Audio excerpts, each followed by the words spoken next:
अच्छे लोगों के साथ हमेशा बुरा क्यों होता है? गीता में श्री कृष्ण ने दिया है अर्जुन को इसका जवाब। श्री कृष्ण ने अर्जुन को जवाब देते हुए समझाई है, ये बात लोगों को उनके कर्मों का फल हमेशा मिलता है। गीता सार। आपने महसूस किया होगा कि जो लोग अच्छे कर्म करते हैं वो परेशान रहते हैं, वहीं जो बुरे कर्म करते हैं वो खुशी से रह रहे होते हैं। अच्छे कर्म करने वाले परेशान होते हैं कि आखिर उन्हें इतनी परीक्षा क्यों देनी पड़ रही है, जबकि जो अधर्म की राह में हैं वो खुश हैं और जिंदगी का लुत्फ उठा रहे हैं। अगर आपके मन में भी ये सवाल आया है तो आज हम आपको इसका जवाब देंगे। ये जवाब वो है जो भगवत गीता में लिखा है और श्री कृष्ण ने अर्जुन को दिया था। भगवत गीता में वर्णित कथा के अनुसार जब भी अर्जुन के मन में कोई दुविधा होती थी तो वो श्री कृष्ण के पास पहुंच जाते थे। एक बार की बात है, अर्जुन ने भगवान श्री कृष्ण के समीप आकर कहा कि वो दुविधा में हैं और इसका जवाब वो श्री कृष्ण से चाहते हैं। श्री कृष्ण ने पूछा कि क्या सवाल है? अर्जुन ने कहा, मुझे ये जानना है कि अच्छे लोगों के साथ हमेशा बुरा ही क्यों होता है, वहीं बुरे लोग खुशहाल दिखते हैं। अर्जुन के मुंह से ऐसी बातें सुनकर श्री कृष्ण मुस्कुराए और कहा, मनुष्य जैसा सोचता है और महसूस करता है वैसा कुछ नहीं होता है, बल्कि अज्ञानता की वजह से वो सच्चाई नहीं समझ पाता है। अर्जुन उनकी ये बात समझ नहीं पाए। इसके बाद श्री कृष्ण ने क्या कहा वो जानते हैं।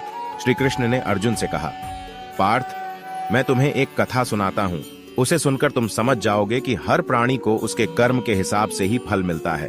प्रकृति हर किसी को अपनी राह चुनने का मौका देती है। अब वो मनुष्य की इच्छा पर निर्भर करता है कि उसे धर्म की राह चुननी है या अधर्म की। कथा शुरू करते हुए श्री कृष्ण ने कहा, एक नगर में दो पुरुष रहा करते थे। एक पुरुष व्यापारी था जिसके जीवन में धर्म की बहुत महत्ता थी।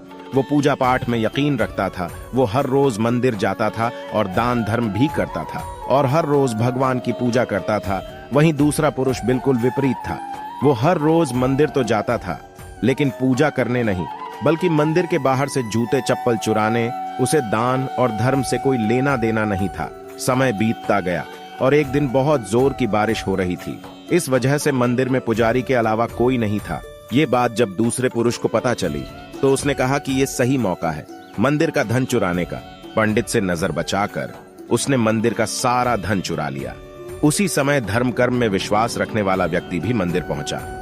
दुर्भाग्य से मंदिर के पुजारी ने उसे ही चोर समझ लिया और चिल्लाने लगे।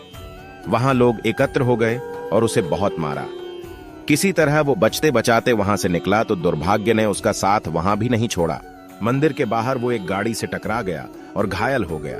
फिर वो व्यापारी लंगड़ाते हुए घर जाने लगा तो रास्ते में उसकी मुलाकात उस पुरुष से हुई जिसने मंदिर से धन चुराया था। उसने कहा, आज तो मेरी किस्मत चमक गई, एक साथ इतना सारा धन मिल गया। ये सब देखकर उसे बहुत बुरा लगा और उसने अपने घर से भगवान की सारी तस्वीरें निकाल दी। कुछ सालों बाद दोनों पुरुषों की मृत्यु हो गई। मरने के बाद जब दोनों यमराज की सभा में पहुंचे और भले पुरुष ने दूसरे व्यक्ति को देखा तो उसे बहुत गुस्सा आया। उसने क्रोधित होकर यमराज से पूछ ही लिया, मैं तो हमेशा अच्छे कर्म करता था, दान में विश्वास रखता था, उसके बदले जीवन भर मुझे अपमान और दर्द ही मिला और इस व्यक्ति को नोटों से भरी पोटली, आखिर ऐसा भेदभाव क्यों? इस पर यमराज ने कहा, पुत्र, तुम गलत समझ रहे हो। जिस दिन तुम्हारी गाड़ी से टक्कर हुई थी वो दिन तुम्हारे जीवन का आखिरी दिन था, परंतु तुम्हारे अच्छे कर्मों की वजह से तुम्हारी मौत सिर्फ एक छोटी से चोट में बदल गई। तुम इस दुष्ट व्यक्ति के बारे में जानना चाहते हो। दरअसल इसके भाग्य में राजयोग था, मगर इसके कुकर्मों और अधर्म की वजह से वो सिर्फ एक छोटी सी धन की पोटली में बदल गया।